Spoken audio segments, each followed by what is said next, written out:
Olá, boa tarde, bom dia, boa noite. Bem-vindos a mais um episódio do Papo de EQ. Eu sou o Lucas. E eu sou a Isabela.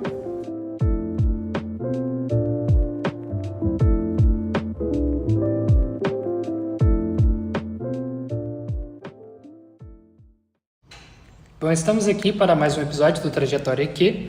Hoje o nosso convidado é o Guilherme César. Boa tarde, Guilherme. Boa tarde, pessoal. Então, primeiramente eu queria que você se introduzisse um pouquinho, falasse sobre você e alguma das suas experiências na EQ. Bom, pessoal, muito prazer, primeiramente, muito obrigado por estar aqui, é uma honra. Eu tenho escutado o podcast por um tempo bem bom, assim, escutei desde o inicial lá com a professora Natália e o professor Natan, e eu sou, assim, um viciado em podcast, e aí estar aqui desse lado agora sendo entrevistado é muito bom. Bom, falando um pouquinho sobre mim, eu sou o Guilherme, eu tenho 21 anos, ingressei aqui na UFLA no ano de 2020 e vim lá de uma cidadezinha que fica próximo de Belo Horizonte, que chama Caetanópolis, onde eu também, concluí o meu ensino médio antes de vir para cá e estou agora no 6º período da Engenharia Química, né? Então, Guilherme, a gente queria saber por que você escolheu a Engenharia Química e se havia alguma outra opção de curso durante a graduação, até na graduação, né, porque a gente entra no sistema ABI, e no ensino médio também, como que foi esse processo de escolha? Boa. Então, eu sou uma pessoa um pouco peculiar para poder falar disso. Até o 2º ano do ensino médio, eu jurei que eu não faria engenharia, sabe? Eu pensava muito entre fazer medicina veterinária, eu já pensei em fazer direito, já pensei em fazer todos os cursos que vocês imaginarem ao longo da minha vida, assim, no colegial, na escola, né? A pretensão por engenharia química surgiu com as matérias do 2º ano do ensino médio, onde eu comecei a ver um pouquinho mais sobre termo, comecei a ver aí ciclo de Carnot, essas coisas assim. E aí eu comecei a me interessar e pesquisar um pouquinho sobre isso. E aí nas mostras de profissão, que geralmente tinham, eu comecei a ir nessas mostras, né? Sempre fui uma pessoa muito empolgada com isso. Na minha cidade, como tem uma certa proximidade com Belo Horizonte, a gente tinha bastante na UFMG, na PUC, nos programas tipo PUC de Portas Abertas, e aí foi começando a surgir esse interesse pela engenharia química. Mas ainda assim, no ensino médio, eu não tinha certeza se eu queria fazer engenharia química de certo, assim, no último ano, né, no 3º ano. E aí, tanto que eu prestei o passe, né, para a UFLA, porque eu jurei que eu ia fazer veterinária, que tinha um nome muito forte para isso.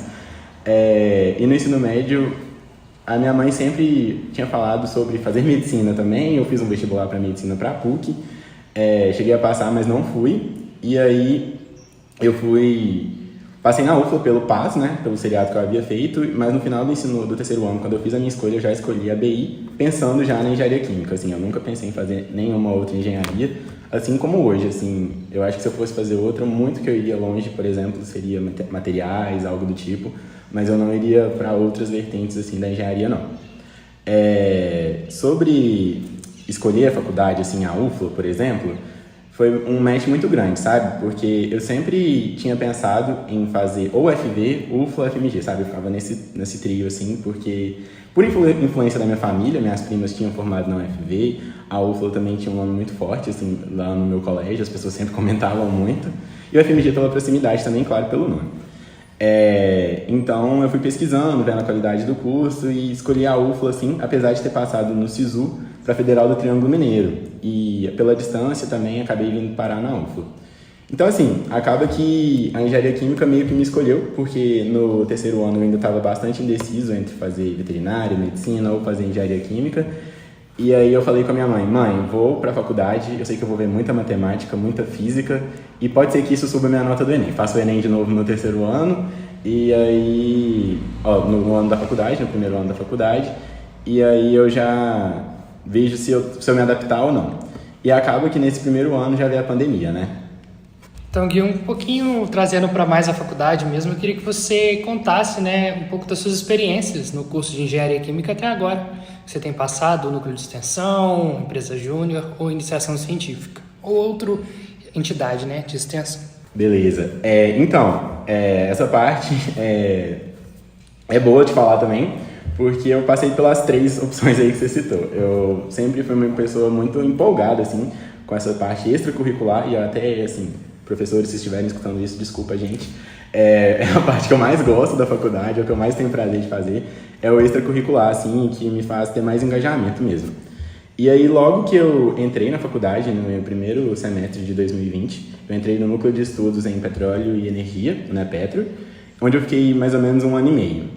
Logo em seguida, eu já também, por influência de amigos também, e também porque eu sempre quis passar pelo movimento Empresa Júnior, eu entrei na PQ Júnior, onde eu estou até hoje, faço parte, e nesse meio tempo também comecei 2 iniciações científicas. Então, assim, eu tenho conciliado iniciação científica e Empresa Júnior, além das matérias. E de longe, assim, é o que eu asseguro que é o que mais, onde eu mais tenho visto o meu desenvolvimento, sabe? Desde ali do início eu entrei bastante maturo, como eu entrei no início de 2020, logo veio a pandemia, né? E aí eu tive o primeiro processo seletivo e tive a oportunidade de fazer esse processo seletivo presencial ainda na UFLA, do NEPETRO. Então, assim, eu estava muito nervoso, não conhecia ninguém naquele auditório gigantesco, o Lucas estava lá comigo também fazendo esse processo seletivo. E aí foi muito bom, assim, que o desenvolvimento foi nítido já ali de cara, onde eu tinha que me portar na frente eram umas 50 pessoas tentando o processo seletivo mais ou menos, fora toda a equipe do NEPETRO também que estava fazendo a avaliação, então, assim, foi bastante bom nesse sentido. E eu fui me desenvolvendo, assim, no NEPETRO, peguei cargo de liderança também, e eu sempre gostei dessa parte de se desafiar nessas atividades de extensão, porque eu acredito que assim, à medida que você se doa para a atividade de extensão, é o tanto que você cresce, sabe? E aí, se doando, eu acredito que não tem erro, assim, quando o assunto é se preparar para o mercado de trabalho também, para trabalho em equipe e essas outras questões. Na iniciação científica também foi bem bom estar passando também por essa experiência, pela experiência mais de laboratório, com meio científico, com pesquisa em sites, por exemplo, CAPES e essas outras coisas assim, leitura de artigos. E acaba que quando você faz iniciação científica na engenharia química, você acaba aprimorando, por exemplo, o inglês, né? Porque eu não sei como são muitas as áreas, mas todas as pessoas que eu converso, pelo menos, a maioria dos artigos que a gente encontra é em inglês e acaba que a gente acaba tendo que aprender mais sobre outra língua. Então, como você falou, você entrou na transição, né? A gente pegou bem um período que foi, tipo assim, 2 semanas presenciais e depois já foi direto para o ensino remoto. E aí eu queria saber como que foi essa experiência de entrar no curso e logo em seguida já dar de cara assim, com o ensino remoto, uma realidade totalmente diferente. Como foi essa experiência, sabe? Bacana, Isabel. Então, eu tive essas 3 semanas presenciais, eu acho, aqui na UFLA. E 3 semanas falando muito porque eu lembro, não sei se vocês lembram, mas a UFLA viveu uma realidade paralela, né? Onde o mundo todo estava parando e a UFLA estava continuando com as aulas. Mas foram essas 3 semanas, eu até estava comentando aqui com o pessoal antes, eu cheguei a fazer um teste de Física A, que foi minha experiência assim, de prova, primeira do primeiro período. E foi um baque bem grande para mim, porque quando você muda de casa, eu, por exemplo, ando 350 quilômetros assim, da minha casa até Lavras, né, de Caetanópolis a Lavras, e eu tinha a expectativa assim, de me desenvolver ainda mais, de ter a experiência de morar sozinho, de estar longe de casa, e como eu falei também, por experiência das minhas primas que foram para a faculdade antes de mim, eu sempre vislumbrei isso, de ter a independência, de morar sozinho, de viver a faculdade, e festa também, né, claro, que a gente adora. Mas em relação à área acadêmica foi um baque muito grande para mim, porque, bom, a gente começou naquele sistema de réus, né, onde a gente precisava ter um estudo mais autônomo, e eu sempre fui uma pessoa que gostava, assim, de ter uma pessoa lá na frente me ensinando, eu aprendia na aula, em casa eu só dava uma lapidada, sabe? E aí com os réus eu tive que aprender a estudar em casa, assim, na marra mesmo, porque se eu não estudasse ali em casa eu não ia ter nenhum estudo, né? Porque basicamente os ELs a gente lia livro e ia lá e fazia a prova. E aí depois que começou a ter mais videoaulas, essas coisas assim, a gente foi se adaptando melhor ao ensino remoto e que as coisas foram encaminhando. E assim, em relação à qualidade de ensino, eu particularmente que sinto a necessidade de ter um professor me explicando, de longe eu acho que foi muito defasado, sabe? Assim, eu tive uma dificuldade bem grande e de ter disciplina também de estudo, sabe? Porque de um plus, assim, ao longo disso tudo, minha casa também começou a entrar em reforma, foi uma bateção, era ter que estudar e as coisas acontecendo assim do lado de fora, pedreiro passando. Então, assim, foi um caos bem grande e a minha motivação com o curso foi lá embaixo. Muito do que eu acho que segurou essa motivação para continuar no curso foi exatamente o Nepetro, sabe, nessa época, porque eu comecei a ter contato com o pessoal que já estava no 10º período, o pessoal que já estava indo para estágio, e eles falavam, olha, passei na Braskem, passei na Ambev, tô na Brain Pharma, e eu ficava tipo assim, mano, será que um dia vai ser eu? Assim, não tá sendo ainda, mas tô chegando perto dessa realidade, sabe, assim, mais da metade do curso pra frente, então tá sendo muito legal e isso me motivou muito, assim, de conversar com esse pessoal. O Lucas também já tinha uma experiência maior na engenharia química quando eu entrei, isso já estava na metade, eu acho, né? E aí eu fui tendo uma consciência maior, assim, do que seriam as matérias. Mas tem o outro lado desse ensino remoto, sabe? Por mais que tenha sido desmotivante não viver à espera, né? O campus tá aqui presente, tem muita matéria, assim, dessa base que eu tenho um pouco, assim, de um rancinho delas, porque eu ficava pensando, por que eu estou estudando isso, sabe? A gente tem essa dificuldade, eu acho, na engenharia, porque as matérias de base, você faz conta lá de cálculo, fica fazendo aquelas contas e você vai calcular no máximo um volume e você fala, tá, esse integral aqui é para calcular um volume. Mas aí você não sabe para que você vai calcular um volume, se é um volume de um reator, se é um volume de quê? Fica um pouco perdido. Fica perdido. E aí eu não vi a aplicação das coisas e era maçante e eu não sei, assim, também, pensando no lado, se eu estivesse fazendo essas matérias presenciais e tendo que ter uma dedicação muito maior do que no ensino remoto, porque, assim, inegavelmente, a dedicação que a gente tem presencialmente é muito maior. Então, foi bom nesse sentido, sabe? Essa permanência no curso, assim, aí eu cheguei, voltei para o presencial, eu estava no 4º período e eu já comecei a ter as matérias, assim, mais da engenharia química, sabe? Comecei a fazer termo 1, conservação, e aí eu já comecei a ver mais aplicação das coisas mais voltadas para o curso de engenharia química. E agora, no 6º, assim, basicamente as matérias estão bastante específicas e a gente começa a ver equipamento mesmo, assim, né? E aí dá essa motivada ainda maior. E como que foi na volta? Você falou que teve um pouco de dificuldade, né, no ensino remoto. E como que foi o baque, assim, da volta? Porque, pessoalmente, pra mim foi difícil. Porque muitos dos cálculos eu também tive AD. E aí agora linka muito com as matérias atuais. Às vezes dá uma perdida, não é nem por causa da matéria, é por causa da base.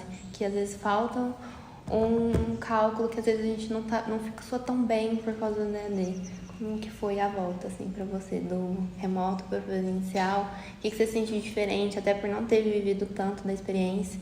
Eu ainda tive um período presencial, por mais que tenha sido só um período. Como foi?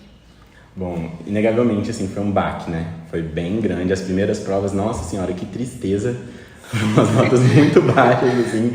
Eu não estava acostumado a estudar no modelo presencial, assim. Não só não estava acostumado, como eu não fui ensinado, né? Porque 3 semanas, assim, eu não aprendi, assim, como que eu tinha que estudar mesmo. E aí, no retorno, no 4º período, eu lembro que a gente teve um mês, assim, ainda que foi online. E depois desse um mês, a vida continuou nas matérias, e aí praticamente já tinha uma prova ali na porta, nesse retorno. Então foi um período que ficou híbrido, né? Entre presencial e online. Então eu tive um baque bem grande. E essas matérias de base, assim, apesar de eu não ter visto as aplicações ali no início do curso, eu ficava me perguntando para que eu estou estudando isso, elas têm aplicações. E chegou no 4º período ali, eu vi onde estavam as aplicações, eu falei, opa, eu deveria ter aprendido com melhor qualidade isso aqui. Então, assim, eu tive uma dificuldade grande, eu confesso, mas eu tive um privilégio também nesse retorno, sabe? Porque quando eu voltei no 4º período, assim, eu tava fazendo 9 matérias, é uma grade da engenharia química, acho que não é novidade para ninguém, que é uma grade muito densa. Mas eu tive o privilégio, assim, de fazer 3 presenciais só. Então, 6 estavam online, 3 estavam presenciais. E aí, assim, basicamente, o tempo que hoje eu tenho que me dividir para fazer 8, eu fazia 3. Então, e mesmo assim, eu peguei DP, né? Dependência, e tive que fazer a avaliação adicional, por exemplo, de termo 1, foi uma matéria que eu tive dificuldade nesse retorno. E então, assim, eu vivenciei esse baque. Aí no 5º período, quando voltou todas as matérias presenciais, eu achei que eu ia surtar, assim, sabe? Que eu falei, não vou dar conta, gente.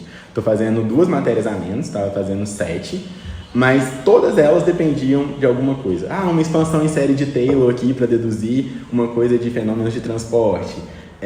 Então, assim, eu não entendia muito o que as coisas estavam acontecendo, porque atrás disso tinha, por exemplo, em termos um cálculo numérico, sabe? Um método ali que tinha que aplicar. Mas, e aí eu senti essa defasagem nisso, muito na hora de entender o problema, sabe? do que na hora de executar. Porque eu acho que executando mesmo, você treinando, estudando, tendo que estudar bastante para isso, você consegue fazer e resolver, sabe? Mas a primeiro momento ali, entender o que está acontecendo na matéria, onde entra essas partes de deduções e a parte matemática tem esse arcabouço maior, eu tive dificuldade bastante assim na hora de entender e ver, olha, o que eu estava vendo lá e eu não fazia sentido nenhum para mim, agora tem um sentido, tem uma aplicação, mas eu precisava de entender essa base, sabe? Então, a minha dificuldade foi isso aí. E agora falando um pouquinho das matérias que você teve até agora, qual matéria que você teve mais afinidade? Legal. Então, é muito a prova de que nota não mede o seu conhecimento, né? Eu fiz a matéria de fenômenos de transporte, eu adorei fenômenos de transporte, assim, eu passei com 60 cravadíssimo. Eu gostei muito de fenômenos, mas assim, foram contextos que eu, por exemplo, eu não estava acostumado com esse ritmo de prova e eu tive uma prova que acabou 20 minutos antes da prova de fenômenos, chegou na última prova de fenômenos e eu falei, o que está acontecendo nessa prova? Então, assim, isso de fazer 2 provas, por exemplo, no mesmo dia, acabou comigo e fenômenos foi uma matéria que foi prejudicada nesse sentido. Mas eu gostava muito de estudar fenômenos de transporte, assim, e eu vi, assim, um fluido escoando em induto. Eu falo, nossa, isso parece que tem numa indústria química e isso vai me dar alguma coisa a mais. E eu tô vendo isso, por exemplo, em OP1, operações 1, então, assim, tá sendo muito legal, gostei bastante. E eu gostei bastante também de conservação de massa e de termo 2. Então, assim, Nathan, você ouvir isso, eu gostei bastante dessas 2 matérias e foram matérias, assim, que eu tive certa facilidade e eu tinha prazer também de estudar, sabe? Eu pegava num domingo ali e estudava com gosto no final de semana, porque eu, assim, via aquilo ali, por exemplo, de equilíbrio líquido-vapor e falava, olha, mais uma coisa que ali deve separar alguma coisa em alguma operação unitária, e ia fazendo esses links, esses contextos. Então, essas matérias que trazem essa aplicação maior que eu vi até o momento, foram as matérias que eu mais gostei. E agora falando um pouquinho das matérias que você considera que teve maior dificuldade até agora. Quais são e se puder dar alguma dica de como, assim, superar as dificuldades ou lidar com as dificuldades? Eu acho que a dica mora, assim, master que eu posso dar não desistam da matéria, gente. Se a P1 foi ruim, até se a P2 foi mediana, por exemplo, não desiste, luta até o final, porque dá certo. Eu digo isso como um exemplo que eu passei, por exemplo, em resistência dos materiais, e eu fui a pessoa que desistiu. Eu não deveria ter desistido.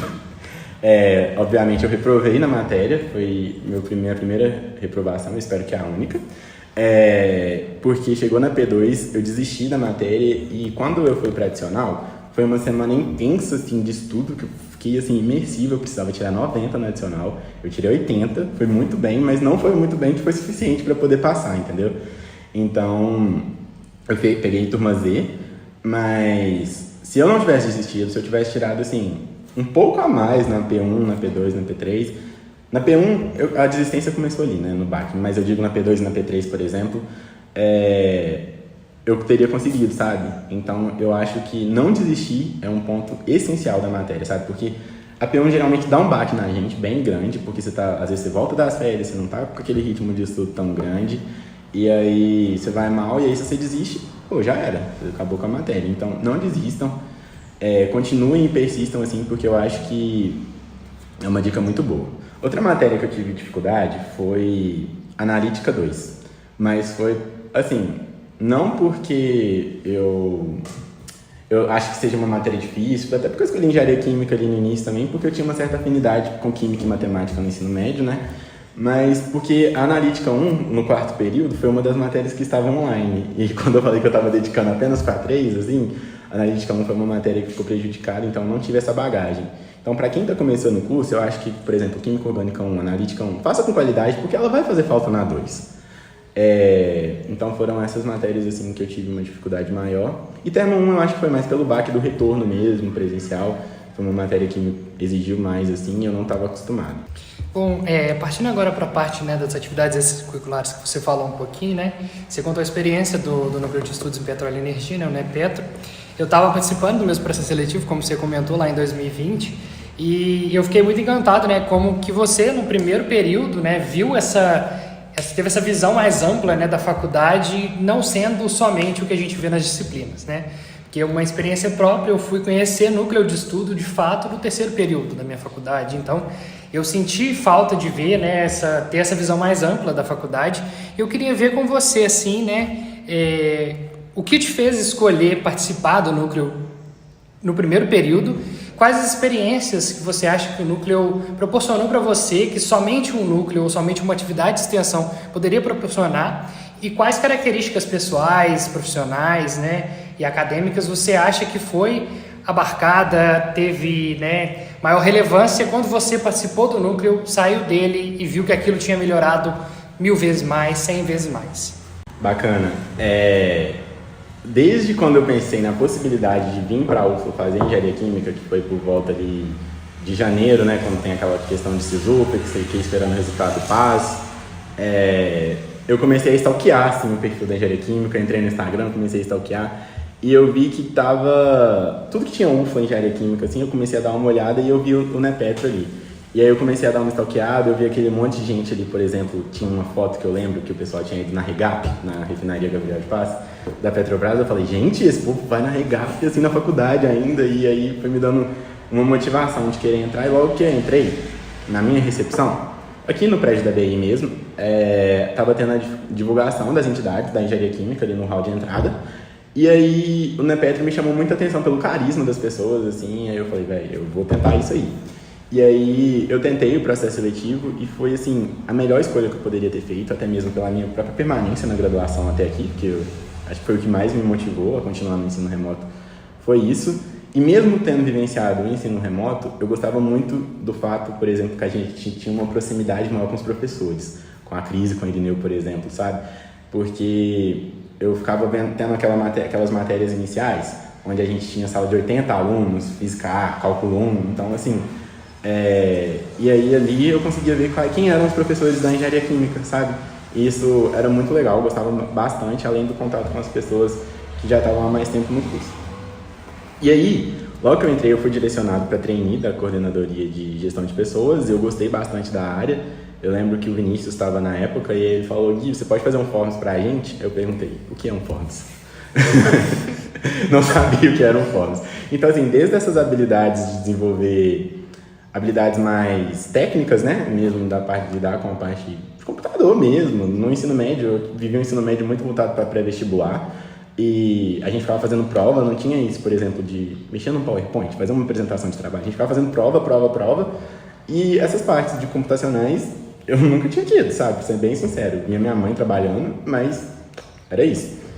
Aí eu tive esse desenvolvimento de mexer com planilha, dessa parte mais técnica mesmo, mas o que eu mais me desenvolvi foi sobre lidar com pessoas, sabe? Quando eu peguei a coordenadoria de gestão de pessoas no núcleo, eu fiz o primeiro processo seletivo, tive que lidar com desligamentos, por exemplo.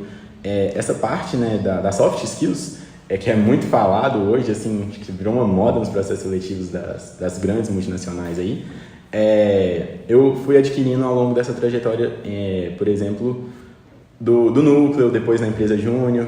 E isso foi me dando uma bagagem muito grande, porque agora, quando eu cheguei, por exemplo, no processo seletivo da PQ Júnior, eu cheguei com uma bagagem assim, eu acho que eu sei o que eles vão me cobrar. Eu acho que eu sei o que eles vão olhar para mim, onde vai estar minha produtividade, onde eu vou estar sendo invasivo ou não numa dinâmica, por exemplo. Porque eu fui a pessoa que avaliou outras pessoas para poder entrar no núcleo também. Tive que lidar com termos, trazer melhorias para o núcleo, por exemplo. A gente estava no ensino remoto, né? E a gente não tinha como fazer assinaturas. Aí eu descobri que existia um negócio de Authentic lá e implementei isso no núcleo e dava validade maior para as nossas documentações. Então, assim, é uma coisa que funciona até hoje para muita coisa. Muita gente ainda assina documentos por Authentic. E quando eu estava ali em gestão de pessoas, termos, né, de entrada de novos membros, voluntariado, por exemplo, foram coisas que, assim, foi muito bom ver essa parte de você implementar melhoria em alguma coisa, de você trazer novas pessoas.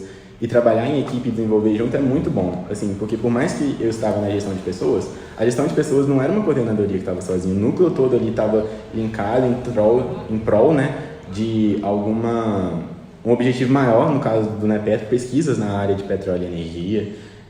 Então, assim, foi muito bom nesse sentido, de desde o primeiro período ter esse contato, e quando eu fui para um novo processo seletivo, eu fui muito seguro, sabe? Foi muito seguro mesmo do que estava acontecendo.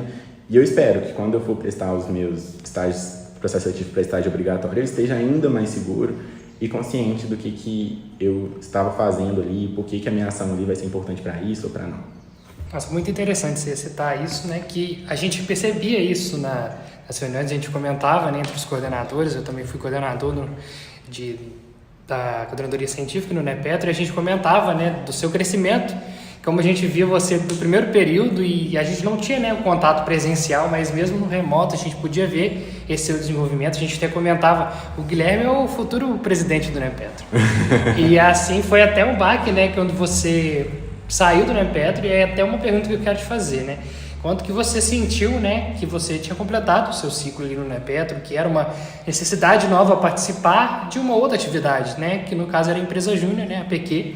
E se você puder citar algumas experiências que você teve com a PQ, que você falou, não, eu fiz a escolha certa, mudar era bom naquele momento e a PQ para mim é tudo atualmente.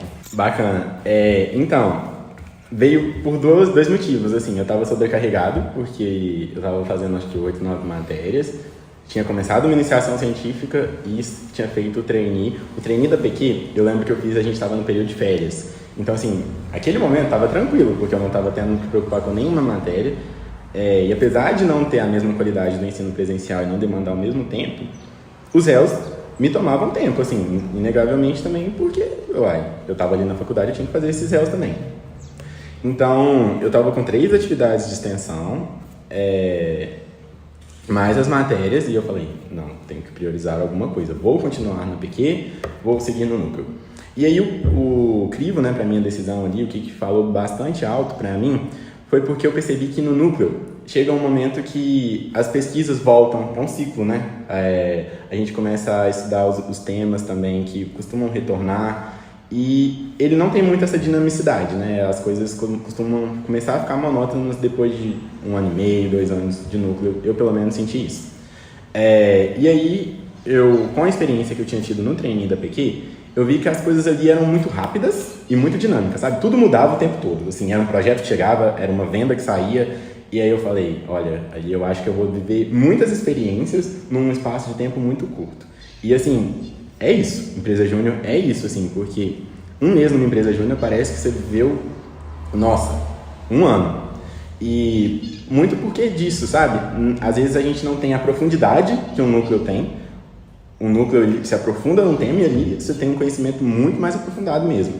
Mas o conhecimento que você tem dentro da empresa, ele é muito rápido e ele é diverso, sabe? E eu queria muito ter essa noção de diversidade de conhecimentos mesmo, para poder fazer projetos de várias áreas, não ficar, por exemplo, só numa área de pesquisa, por exemplo. A gente tem contato mais com legislação também, que é uma coisa que o engenheiro acaba que na rotina vai ter contato numa empresa com normas, com NBRs, com portarias. Então, assim, foi muito bom nesse sentido.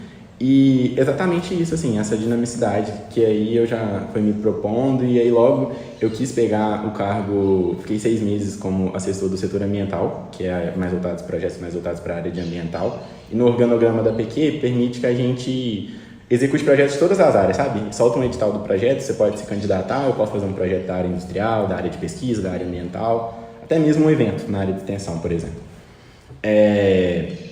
Eu fiquei esses 6 meses, eu estava no setor ambiental, onde eu estava ali mais especialista na área de projetos mais voltados para a regularização ambiental de estabelecimentos. E aí, depois desses 6 meses, eu falei, olha, eu gostei dessa dinamicidade, de não ter rotina, de, sabe, o tempo todo ter que me reinventar. E aí eu me candidatei para o cargo de diretor comercial e fui eleito. E aí eu fiquei 6 meses desse ano, de 2022, iniciais ali, como diretor comercial, e logo depois, nos próximos 6 meses, assim, um largo osso da diretoria, eu peguei o cargo de diretor-presidente, onde eu estou finalizando a minha gestão agora, em dezembro.